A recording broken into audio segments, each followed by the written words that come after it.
Madame, Monsieur, bonsoir, bienvenue dans cette édition. Tout de suite, le sommaire.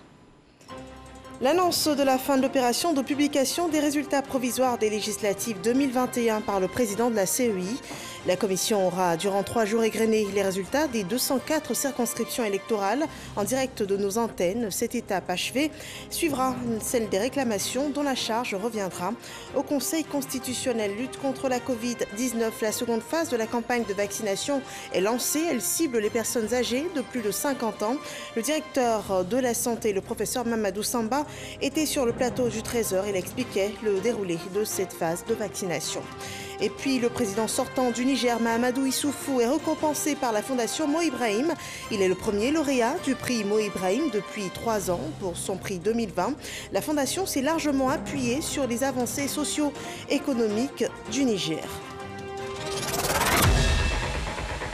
Bienvenue dans ce 23h. Les élections législatives se sont tenues le 6 mars dernier en Côte d'Ivoire. Et ce mardi, la commission électorale indépendante achevait la publication des résultats provisoires. Une opération entamée le soir même du scrutin. 37,88% des Ivoiriens inscrits sur la liste électorale auront participé à cette élection. Des précisions avec Sidonie Davila. La commission électorale indépendante CEI a eu 3 jours pour égrener tous les résultats du scrutin. Ce sont au total 204 circonscriptions concernées. Le président de la CEI, Ibrahim Koulibaly Kubière, livre le verdict final. Le recensement général des votes donne les résultats suivants. Inscrits 7 359 399. Votants 2 788 022. Bulletins nuls 82 184. Bulletins blancs 34 083. Suffrages exprimés 2 705 838. Taux de participation 37,88%. Les résultats provisoires rendus placent à une autre étape de ce processus aussi importante, celle du contentieux. Les réclamations sont adressées au Conseil constitutionnel, rappelle le président de la CEI. Le droit de contester l'élection à l'Assemblée nationale appartient dans une circonscription électorale donnée à tout candidat ou à toute liste de candidats de la dite circonscription, à tout parti ou groupement politique ayant présenté une candidature dans le délai de 5 jours à compter de la date de proclamation solennelle des résultats provisoires par le président de la commission électorale indépendante. Lors de la campagne électorale des législatives, la CEI a enregistré un décès parmi les candidats retenus. Si la loi prévoit le remplacement de ce dernier, elle prévoit aussi une autre élection dans la zone concernée. Il est sursis de plein droit à l'élection du député de la circonscription numéro 097, Hariko Ka, Nyakarama Dougou et Tortilla, commune sous-préfecture. La commission électorale indépendante procédera à une nouvelle élection dans un délai de 1 mois à compter de la date initialement prévue pour la tenue du scrutin. La CEI se réjouit du caractère apaisé de cette élection malgré quelques incidents qui, selon elle, n'entachent en rien la régularité du scrutin. Et à cette étape du processus électoral, partis politiques et candidats ont le droit de saisir le Conseil constitutionnel en cas de réclamation. Le Conseil constitutionnel qui s'exprime d'ailleurs à ce propos dans ce communiqué lu pour vous par Abou Sanogo. Le Conseil constitutionnel porte à la connaissance des populations et des électeurs que, conformément à l'article 86 du Code électoral, la Commission électorale indépendante CEI a procédé à la proclamation solennelle des résultats provisoires du scrutin législatif du 6 mars 2021 sur mardi 9 mars 2021. En conséquence, les réclamations relatives aux résultats du scrutin sont reçues par le Conseil constitutionnel du mercredi 10 au mardi 16 mars 2021. 2021. Les requêtes, accompagnées des pièces justificatives, devront être déposées au secrétariat général du dit conseil, si au 22, boulevard Card, à Abidjan Plateau. À cet effet, une permanence sera assurée au siège du Conseil constitutionnel les samedis 13 et dimanche 14 mars 2021, aux heures habituelles d'ouverture. À l'expiration de ces délais, plus aucune réclamation ne sera reçue. Il rappelle que, conformément à l'article 101 du Code électoral, le droit de contester une élection à l'Assemblée nationale dans une circonscription électorale donnée appartient à tout candidat ou à toute liste de candidats de la dite circonscription, à tout parti ou groupement politique ayant présenté une candidature dans un délai de 5 jours à compter de la date de proclamation solennelle des résultats provisoires faite par la commission chargée des élections. Fait à Abidjan le 9 mars 2021, le président du Conseil constitutionnel, Mamadou Kone.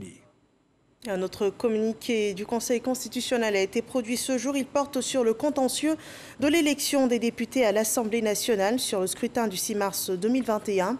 Le président du Conseil constitutionnel informe les candidats, les partis et les groupements politiques que pour le suivi du traitement de leurs requêtes, ils pourront consulter le rôle des audiences au tableau d'affichage situé à l'entrée du siège de l'institution sise à Abidjan Plateau, 22 boulevard Card, et sur son site internet les www.conseilconstitutionnel.ci, un communiqué signé à Abidjan ce 9 mars 2021.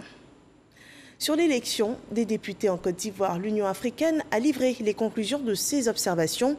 L'Union juge l'opération satisfaisante et souhaite que soit renforcée la sensibilisation des populations sur l'importance de leur participation aux élections. Le point de Issa Yeo.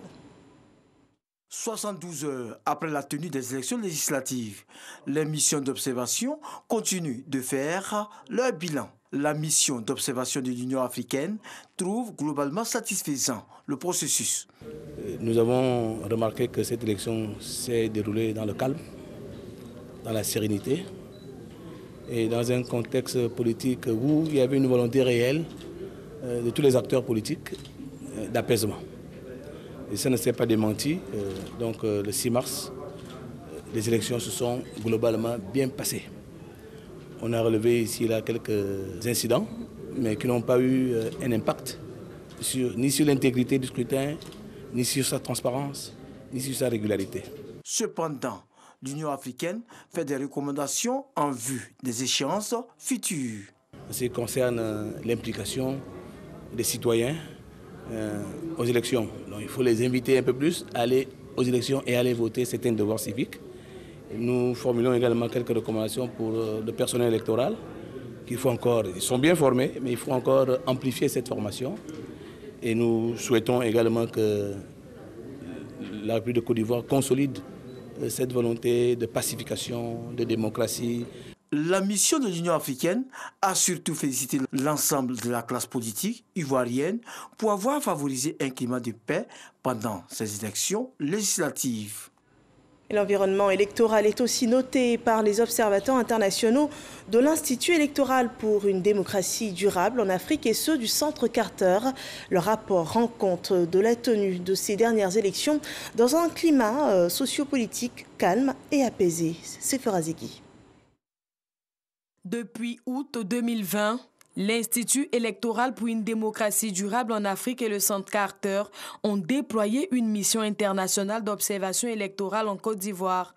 Cette mission, composée de 54 observateurs, dont 14 experts, a livré ses conclusions à l'issue du scrutin du 6 mars dernier.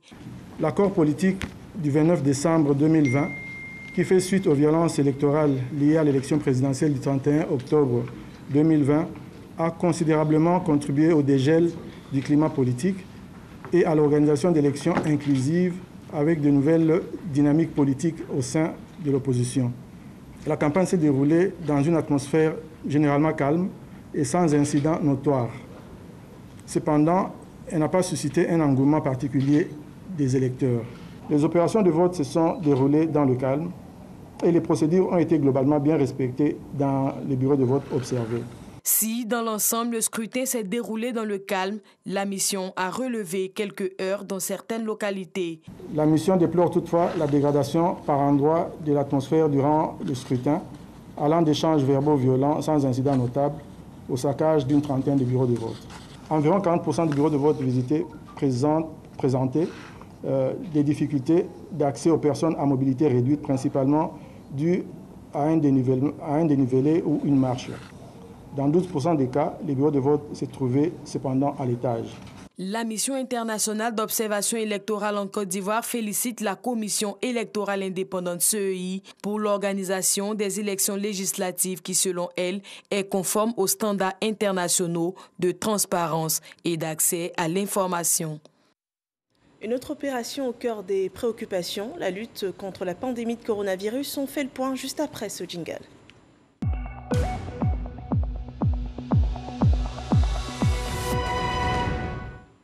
Le ministère de la Santé et de l'Hygiène publique a enregistré ce 9 mars 146 nouveaux cas de Covid-19 sur 1942 échantillons prélevés, ce qui représente 7,5% de cas positifs. Un bilan journalier qui annonce aussi 82 cas de guérison et 2 décès. À cette date, la Côte d'Ivoire compte 35 477 cas Covid, 32 882 personnes guéries, 206 personnes décédées et il reste encore 2389 cas actifs. Le coronavirus, nous en parlons encore. Un an après le premier cas découvert sur le sol ivoirien, le pays lutte toujours contre l'ennemi invisible. Selon le rapport hebdomadaire des autorités sanitaires, 3166 nouveaux cas de Covid-19 ont été répertoriés du 22 février au 7 mars 2021. Le point de ce rapport avec Laure Goretti. Pour la période du 22 février au dimanche 7 mars, le ministère de la Santé et de l'Hygiène publique note une augmentation significative du nombre de nouveaux cas. La Côte d'Ivoire enregistrait, relativement à la pandémie à coronavirus, 3166 nouveaux cas de Covid-19 sur 37 471 tests analysés, soit 8,44% de l'échantillon. 2312 nouvelles guérisons. Le taux de guérison était alors de 93,62%. 16 décès malheureusement été notifiés. Avec un nombre cumulé de 202 décès, la létalité ou taux de décès était de 0,58%. 2277 cas actifs. Depuis le 11 mars 2020, soit un an après, au total, 35 187 cas de COVID-19 diagnostiqués sur 442 583 échantillons, soit 7,95% des cas testés, dont 32 708 déclarés guéris. Cette quinzaine a été marquée par la campagne de vaccination contre la COVID-19 le 1er mars dernier. Le ministre de la Santé et de l'Hygiène publique, le Dr Eugène Akawele, tout en appréciant les efforts accomplis par tous les acteurs de la riposte, dont les professionnels de la santé, invite à la prudence et à la vigilance.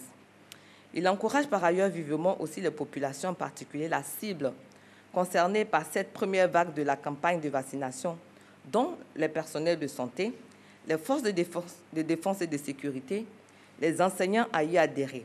À ce 142e point presse gouvernemental, le commissaire Charlemagne Bleu a mis l'accent sur la sensibilisation au respect des mesures sécuritaires et sanitaires mises en place dans les établissements publics et aux frontières. Cela fait aujourd'hui 8 jours que nos forces de défense et de sécurité, à tour de rôle, chacun selon son programme, passent pour se faire vacciner.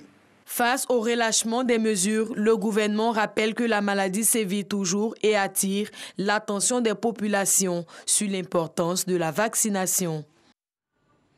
Et en plus des mesures barrières instaurées pour éviter d'être contaminé, le vaccin anti-Covid vient renforcer la lutte des États contre ce virus. Avec plus de 32 000 personnes qui ont été atteintes par le virus, une deuxième phase de la campagne de vaccination a été lancée en Côte d'Ivoire. Le directeur de la santé, le professeur Mamadou Samba, était sur le plateau du Trésor pour expliquer le déroulement de cette seconde phase de vaccination. On écoute un extrait de son intervention. La vaccination a commencé depuis le 1er mars jusqu'au 6 mars. Nous avons eu une première cible, qui était les forces de sécurité, les personnels de santé et les enseignants. à fait. Et monsieur le ministre de la Santé et de l'Hygiène publique a décidé d'ouvrir cette seconde phase à d'autres populations, à savoir les 50 ans et plus et les porteurs de maladies chroniques. Ça veut dire qu'aujourd'hui, nous avons à la fois les cibles de la première phase et les cibles de la seconde phase. Nous avons commencé la vaccination au niveau du vaccinodrome qui est au niveau du parc d'export de Treichville. Cette semaine, de nombreux autres sites vont s'ouvrir, notamment les différents CHU. Nous avons commencé au CHU de Cocody et aussi au niveau des différentes antennes de l'NHP à Bobo, Port-Boué et Yopougon. Et également dans les districts sanitaires d'Abidjan, à savoir à Bobo, à Yopougon, à Djamé-Plateau, Treichville, Makori, Port-Boué et Koumansi. Dans toutes ces communes, nous aurons un site de vaccination qui est logé dans le district sanitaire ou à l'hôpital général. Je voudrais également noter que les forces de défense et de sécurité auront leur propre site de vaccination au sein des casernes et de leurs hôpitaux.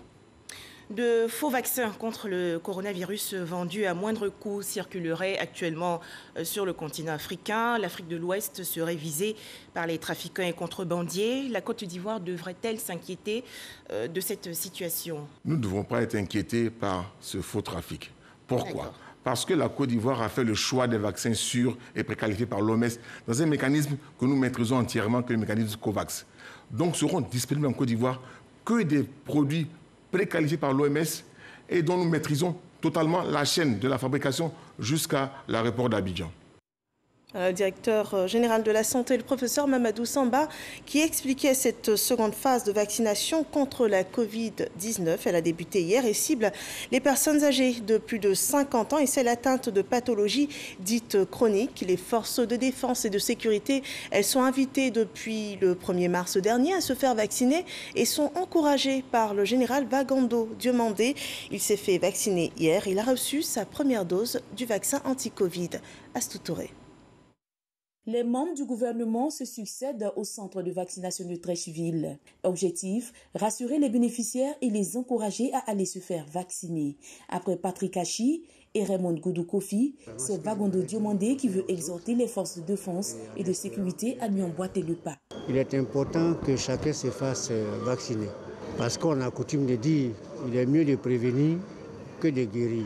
Je voudrais personnellement lancer un appel à chaque citoyen, à chacun des membres du corps social sélectionnés pour recevoir ces vaccins, à venir se faire vacciner, pour se mettre à l'abri justement de tous les risques liés au coronavirus. Le pays compte ainsi parmi les premiers du continent à administrer le vaccin AstraZeneca-Oxford à travers le mécanisme COVAX mis en place pour permettre aux pays les plus pauvres d'accéder à des vaccins contre le coronavirus. Et nous parlons d'un tout autre sujet à présent, de l'eau potable pour tous. Le projet gouvernemental fait la joie des populations en cette période de crise sanitaire. Dans la commune d'Atekoubé, il a été lancé des travaux pour l'adduction en eau potable du quartier Djiné et Carré. Ce sont 11 000 personnes qui très vite consommeront de l'eau potable. Patricia Omouetia. Djiné Carré est un sous-quartier d'Atekoubé, étendu et peuplé, où l'alimentation en eau potable est très difficile. On a un problème d'eau ici. On est obligé de descendre pour aller au bord, pour aller puiser l'eau. Souvent, je vais à 5 heures, à 4 heures pour aller puiser l'eau là au bord. Aujourd'hui, c'est un ouf de soulagement. Je voudrais sincèrement, au nom de la population et à mon nom personnel, au nom de ma notabilité, dire sincèrement merci à Monsieur le Président de la République, sans oublier ces deux illustres ministres de la commune d'Atekoubé. Rappelant les difficultés d'eau dans ce quartier, Laurent Tchagba a souligné que Djiné Carré avait des canalisations de petit diamètre dans certains endroits et d'autres ne disposaient même pas de canalisation, ce qui favorisait les pratiques de fraude sur toutes les installations d'eau potable. Tout ce grand quartier, ces sous-quartiers vont être désormais desservis en eau potable. Nous sommes donc dans l'allégresse et nous réitérons notre gratitude au président de la République. Une chose est d'envoyer les canalisations dans les quartiers, mais une autre est que les populations soient branchées à ces canalisations qui leur permettent d'avoir de l'eau. Mais pour le faire, il faut payer 167 000 francs. Mais la plupart du temps, les quartiers sont des quartiers précaires et des quartiers où les populations sont démunies. Et face à ça, le président a accepté que ces populations payent 10 000 francs et nous, on paye 157 000. Voilà, pour leur permettre d'avoir accès à l'eau. Après étude, la solution pérenne trouvée a été d'inscrire Djené Karé dans le grand projet de renforcement de l'alimentation en eau potable du Grand Abidjan, appelé projet APTF, d'un coût global de 47 milliards de francs CFA. Ce projet prend en compte 155 quartiers et sous-quartiers du Grand Abidjan.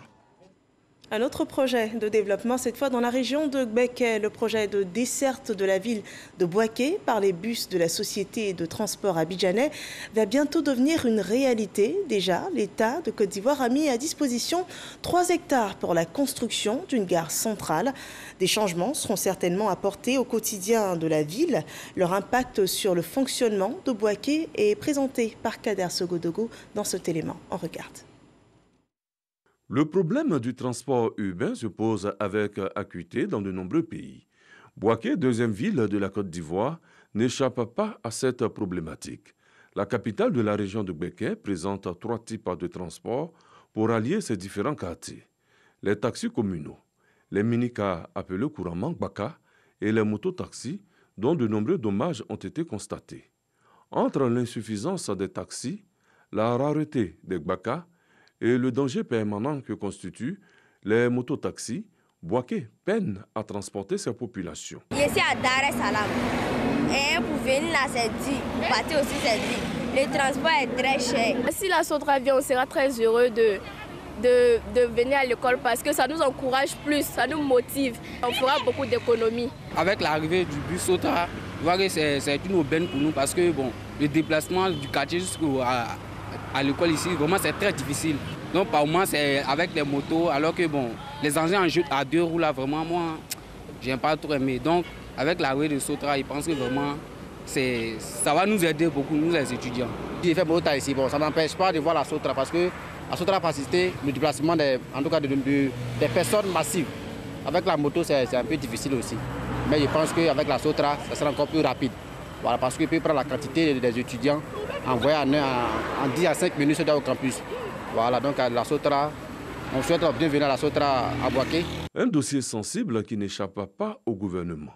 D'ailleurs, en Conseil des ministres, la décision a été prise de rendre les autobus disponibles dans la ville à travers la société des transports abidjanais Sotra. Un ambitieux projet de 2 milliards de francs CFA qui verra au total 73 autobus sillonner les différentes artères de la ville et ses périphéries pour le transport des Bouakois. Des modalités du déploiement de la Sotra ont été arrêtées. Nous sommes passés ici en janvier pour faire les études, voir les tracés. Nous sommes passés encore une deuxième fois pour affiner ces études. Aujourd'hui, nous sommes à Bouaké pour une situation en réel. Nous avons envoyé des autobus. Les itinéraires que nous avons identifiés, nous avons fait passer les autobus là-dessus et voir les points de retournement que nous avons retenus pour voir si ce serait facile aux bus de faire des demi-tours et de créer des terminus. C'est ce que nous avons fait aujourd'hui en situation réelle avec des autobus, en tenant compte de leur gabarit. Je peux dire aujourd'hui que les conditions sont réunies pour qu'on puisse ouvrir le réseau à Bouaké. La Sotra à Bouaké, si elle améliore le transport de population, représente également une aubaine en termes de création d'emplois. Les autorités locales d'ailleurs se frottent déjà les mains. Je voudrais, au nom donc, des populations de Bouaké, remercier d'abord Monsieur le ministre des Transports pour cette belle initiative et remercier bien sûr la Sotra pour la concrétisation de ce beau projet. La Sotra à Bouaké, c'est un vœu cher au gouvernement qui se réalise. Cela fait plus de 40 ans que le déploiement de la Sotra avait été annoncé à Bouaké. Je suis très heureux parce que tout ceci va contribuer premièrement à améliorer la mobilité et la circulation à Bouaké, à améliorer la sécurité routière à Bouaké, à créer des emplois à Bouaké, mais également à réduire le coût de la vie pour les populations. Le projet d'implantation de la Sotra à Bouaké concerne d'abord 8 lignes, de l'est à l'ouest, du sud au nord, pour 110 km au total. Le déploiement de la Sotra à Bouaké est prévu pour septembre 2021. Ce n'est pas tout. Dans le cadre de l'amélioration du transport collectif à Bouaké, 100 taxis neufs sont annoncés par le ministre des Transports pour être mis à la disposition des transporteurs afin de faciliter la fluidité routière dans la commune. Voilà, de grands changements dans le domaine du transport urbain à Bouaké. Le président de la Cour de l'OHADA est en pleine tournée, présent en Côte d'Ivoire ce 9 mars. Il s'est rendu à la Cour de cassation de la République. Ahmed Traoré et Abou Sanogo font le point de cette visite. Le nouveau président de l'OHADA, l'Organisation pour l'harmonisation en Afrique des droits des affaires, Mohamed Sida Diko, reçu par la présidente de la Cour de cassation de Côte d'Ivoire. Il a été question de la mutualisation de leurs efforts en vue d'assurer la consolidation de leurs acquis et également de contribuer à la réalisation de nouveaux défis qui attendent l'OHADA. Cette rencontre, c'est une visite de routine au pays qui abrite les organes de l'OHADA. Et la Côte d'Ivoire abrite un organe très important, la Cour de justice de l'ONU. Donc c'est tout à fait normal qu'on profite de cette occasion pour rendre une visite de courtoisie à la Cour de cassation. Une démarche bien appréciée par Chantal Nanaba Kamara, présidente de la Cour de cassation de Côte d'Ivoire. Nous avons échangé et l'avenir s'annonce radieux. Voilà. Parce qu'il y a beaucoup de chantiers qui vont s'ouvrir. Il y en a qui sont déjà ouverts et à coup sûr, la justice y gagne. Des séances comme ça devraient se répéter, des rencontres de ce genre. Et vraiment, les échanges, ça a été fructueux. Après cette rencontre, le président de l'OHADA a été reçu par le garde des Sceaux, ministre de la Justice et des Droits de l'Homme de Côte d'Ivoire, Sansan Kambile. Rappelons que Mohamed Sida Diko est l'actuel ministre de la Justice, garde des Sceaux du Mali. Nous parlons de bonne gouvernance. Dans le domaine de la bonne gouvernance, nous parlons de distinction. Le prix Mo Ibrahim 2020 de la gouvernance revient à Mahamadou Issoufou, le président sortant du Niger. Ses actions en faveur de la croissance économique et la stabilité politique de son pays auront joué en sa faveur. Il est le premier lauréat du prix Mo Ibrahim depuis 3 ans et nous en parlons avec Dangui Dangui. Le président sortant du Niger, Mahamadou Issoufou, est le 6e lauréat du prix Mo Ibrahim. Ce prix, censé récompenser chaque année un leadership d'excellence en Afrique, n'avait pas été attribué depuis 2017, faute de candidats réunissant les qualités requises. Mahamadou Issoufou s'est distingué pour avoir mis son pays, le Niger, sur le chemin du développement économique et de la stabilité politique, selon le comité qui décerne le prix Mo Ibrahim. Pour certains observateurs, sa décision de ne pas briguer un 3e mandat donnant ainsi l'opportunité au Niger d'opérer une transition démocratique après 60 ans d'indépendance a pesé en sa faveur. Dans un tweet, le président Mahamadou Issoufou a réagi en ces termes. Je considère ce prix comme un encouragement pour continuer à penser et à agir en vue de promouvoir les valeurs démocratiques et de bonne gouvernance, non seulement au Niger, mais aussi en Afrique et dans le monde. Le prix Mo Ibrahim est doté d'un montant de 5 millions de dollars sur 10 ans, soit 2,5 milliards de francs CFA. Au nombre des anciens lauréats du prix Mo Ibrahim figurent Ellen Johnson Sirleaf de Libéria en 2017, le président Pedro Pires du Cap-Vert en 2011 et Nelson Mandela en 2007. L'actualité au Sénégal, le mouvement de contestation a suspendu son mot d'ordre et a appelé à une manifestation pacifique samedi prochain. C'est une décision qui intervient au lendemain de la libération d'Ousmane Sonko, le principal opposant au pouvoir. Son arrestation la semaine dernière avait provoqué des affrontements entre jeunes et forces de l'ordre, des pillages et des saccages. Ousmane Sonko, on le rappelle, est visé depuis début février dernier par la plainte pour viol. Cependant, il crie au complot par le président Macky Sall, qui souhaiterait, selon lui, l'écarter de la prochaine présidentielle du Sénégal. C'est la fin de ce rendez-vous d'information. Merci de nous avoir suivis. Excellente fin de soirée sur RTI1.